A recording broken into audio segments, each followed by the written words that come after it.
आज से तकरीबन 4500 साल पहले इंसानों की तरफ से बनाया गया एक ऐसा स्ट्रक्चर जो कि 4000 साल तक दुनिया का सबसे ऊंचा और पुरस्कार इंजीनियरिंग स्ट्रक्चर था। क्योंकि आज के मौजूदा दौर की टेक्नोलॉजी भी, दुनिया की सबसे बड़ी क्रेन भी इतने बड़े साइज के पत्थरों को, हैवी पत्थरों को उठाकर ये स्ट्रक्चर नहीं बना सकती, जिनमें से एक पत्थर का वजन 80 टन तक था। इन पिरामिड्स को बनाने के अंदर इस्तेमाल होने वाली एडवांस मैथमेटिकल कैलकुलेशन और इन्हें बनाने का मकसद अब तक एक राज है, क्योंकि कुछ रिसर्चर्स के मुताबिक इन्हें उस वक्त के फिरौने मिस्र की आखिरी आरामगाह के लिए बनाया गया था, तो किसी के मुताबिक ये बिजली पैदा करने के पावर प्लांट्स थे, तो किसी के मुताबिक इन्हें आसमान से आई किसी एलियन मखलूक ने अपनी ताकत और अपने इल्म से इसको बनाने में मदद की। लेकिन जब यही सवाल आर्टिफिशियल इंटेलिजेंस से किया गया और इसे इन पिरामिड्स की तामीर की वीडियो बनाने का कहा गया, तो इसका रिजल्ट इंतहाई हैरत अंगेज था। इसने एक ऐसी वीडियो बनाकर दी जिसमें देखा जा सकता है कि इंसानों के साथ कोई बहुत बड़ी इंसानों जैसी दिखने वाली जायंट मखलूक इन पत्थरों को उठाकर ट्रांसपोर्ट करने और इन्हें उठाकर इसे बनाने के अंदर मदद कर रही है, जो कि जाहिर है कि हकीकत नहीं है बल्कि सिर्फ इमेजिनेशन है। क्योंकि साइंटिस्ट की हालिया खोज के मुताबिक इस बात के वाज़ेह सबूत मौजूद हैं कि इन ब्लॉक्स को बेसिक टूल्स और ह्यूमन लेबर को इस्तेमाल करते हुए बनाया गया।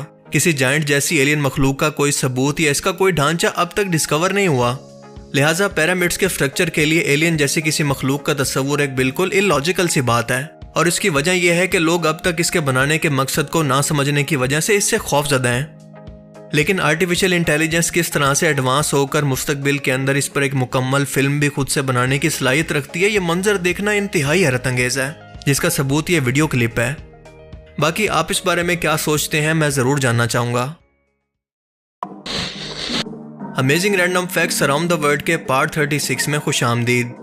एक ऐसी हैरत अंगेज वीडियो सीरीज जिसमें हम दुनिया और कायनात से मुतल्लिक ऐसी हैरत अंगेज और ऐसी इंटरेस्टिंग किस्म की फैक्ट्स जानते हैं जो कि आपने आज से पहले कभी ना सुनी हो, और इनके बारे में जानकर आप एक ही वर्ड बोलेंगे, फिर से आ गए रे बाबा, इधर जहर खाने का पैसा नहीं है, तू जा रे। तो चलिए शुरू करते हैं आज का ये इंटरेस्टिंग एपिसोड।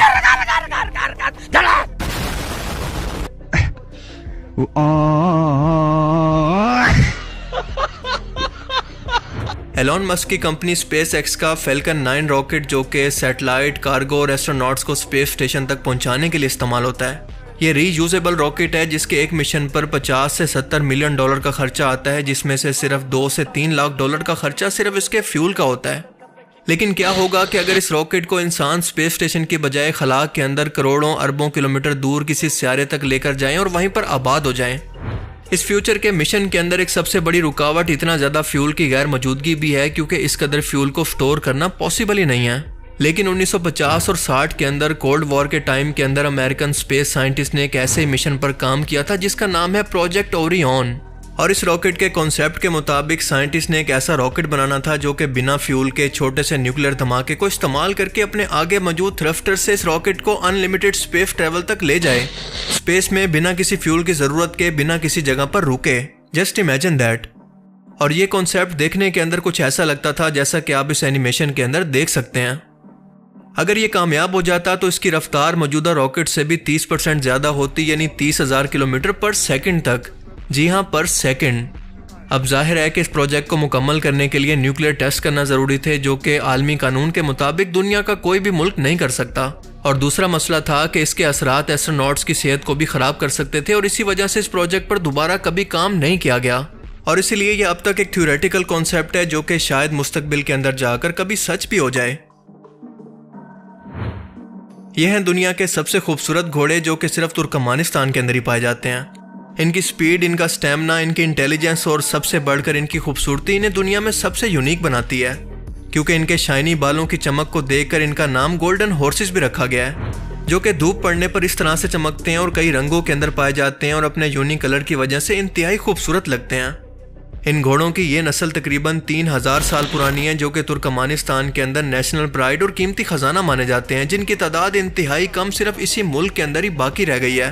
तुर्कमानिस्तान के अंदर इनको इतनी ज्यादा इज्जत दी जाती है कि इनकी फोटो भी इनकी करेंसी पर मौजूद है। अगर आपने दुनिया में किसी इंसान नुमा फरिश्ते को देखना हो तो इस शख्स को देख लें। इनका नाम है मोहम्मद बेज़ेक, जो कि वैसे तो लीबिया से ताल्लुक रखते हैं, लेकिन इस वक्त अमेरिका लॉस एंजलिस के अंदर रहते हैं। ये एक मुस्लिम फोस्टर बाप हैं जो कि ऐसे बच्चों को गोद लेते हैं जिन्हें इनके माँ बाप किसी लाइलाज बीमारी या फिर पैदाइशी मजूरी की वजह से जिसका इलाज मुमकिन ना हो, ऐसे ही अस्पतालों में मरने के लिए छोड़ देते हैं। बिजेक का कहना है कि ऐसे बच्चों को जिनको अभी तक अकल ना हो और इनके दिमाग भी डेवलप ना हो, पर फिर भी वो अपने आखिरी दिनों के अंदर अपने आसपास किसी की मौजूदगी को मिस करते हैं, इनको गले लगाना और इनकी केयर करना महसूस करते हैं, और वो गुज़श्ता 30 सालों से फोस्टर बच्चों को पाल रहे हैं। कुछ बच्चे तो कुछ ही दिनों के बाद इनके हाथों के अंदर दम तोड़ देते हैं और हर बार बिजेक का दिल टूटता है, पर वो फिर भी ऐसा करते रहते हैं। वो ये काम साल 1999 से कर रहे हैं, जिसके अंदर इनकी मदद इनकी बीवी भी किया करती थी, लेकिन 2015 में इनकी बीवी की डेथ के बाद ये इन बच्चों को अकेले संभाल रहे हैं, और इस काम में इनकी मदद अब लोग ऑनलाइन फंडिंग के जरिए करते हैं। वो कहते हैं कि कोई भी इंसान ये नहीं चाहता कि बीमारी के अंदर अकेला रहे, उसे हमेशा किसी न किसी की मदद और केयर की ज़रूरत होती है, और इसीलिए मैं सिर्फ अपना फ़र्ज़ अदा कर रहा हूँ। इमेजिन करें कि जन्नत के अंदर ये तमाम बच्चे बिजेक के आसपास यूं ही खेलते हुए मौजूद हों। इन्होंने तो दुनिया के अंदर ही अपने लिए जन्नत कंफर्म कर लिया है। अल्लाह ताला इनको इनके मिशन के अंदर मजीद इस्तकामत दे। जापान टेक्नोलॉजी के मामले में दुनिया से कई सौ साल आ गया है, और ये बात बिला वजह नहीं कही जाती, बल्कि इसका सबूत ये मोबाइल मस्जिद है, जो कि एक ट्रक की सूरत फोल्ड होकर आम ट्रक की तरह दिखती है, लेकिन जब ये ओपन होती है तो बाकायदा एक मस्जिद के अंदर बदल जाती है, जैसा कि हम ट्रांसफार्मर जैसी साइंस फिक्शन फिल्म के अंदर देखते हैं। सीढ़ियों से लेकर दीवारों तक और नमाज की जगह सब कुछ ओपन होकर एक बिल्डिंग के अंदर बदल जाता है, जिसे स्पेशल 2020 के अंदर होने वाले टोक्यो ओलंपिक्स के लिए बनाया गया था, ताकि मुसलमानों की इबादत के लिए कहीं बाहर ना जाना पड़े। है ना अमेजिंग? ये हैरत अंगेज मंजर किसी साइंस फिक्शन फिल्म का कोई सीन नहीं है, और ना ये वीडियो कंप्यूटर जनरेटेड है, बल्कि अमेरिकी रियासत एरिजोना के अंदर मौजूद हवाई जहाज़ों का कब्रिस्तान है, जहां पर तमाम रिटायर और ख़राब हो चुके एयरक्राफ्ट मौजूद हैं, जिनकी मालियत 35 अरब डॉलर से ज़्यादा बनती है। इन तमाम एयरक्राफ्ट्स को यहां पर सड़ने के लिए छोड़ देने की बजाय इनके पुर्जों को दोबारा निकाल कर नए एयरक्राफ्ट्स के अंदर इस्तेमाल किया जाता है, और ये इंतहाई यूज़फुल हैं। इस वक्त यहाँ पर 3000 से ज़्यादा एयरक्राफ्ट मौजूद हैं, और कुछ तो इतने पुराने हैं कि पहली जंग अजीम और दूसरी जंग अजीम के अंदर भी इस्तेमाल हो चुके हैं। ख़ास तौर पर एरिजोना डेजर्ट के अंदर इनको स्टोर करने का मकसद इस जगह का हार्श इन्वायरमेंट है, जहाँ पर बारिश ना होने के बराबर है, और इसके अलावा धूप और खुश्की इनको जंग लगने से बचाए रखती है। आपने अक्सर सुना होगा कि समंदर के नीचे मौजूद ऑप्टिकल केबल ख़राब होने की वजह से इंटरनेट काफ़ी स्लो चल रहा है, लेकिन क्या आप जानते हैं कि पूरी दुनिया को कनेक्ट करने वाला ये फाइबर ऑप्टिकल केबल का निज़ाम एक्चुअल के अंदर मैप पर कैसा दिखता है? कुछ इस तरह का। 1.2 मिलियन किलोमीटर या फिर 7,45,000 मील का ये निज़ाम समंदर के नीचे इस तमाम नेटवर्क को पूरी दुनिया तक फैला रहा है, और इसी की वजह से आप और मैं इस वक्त इंटरनेट इस्तेमाल कर पा रहे हैं।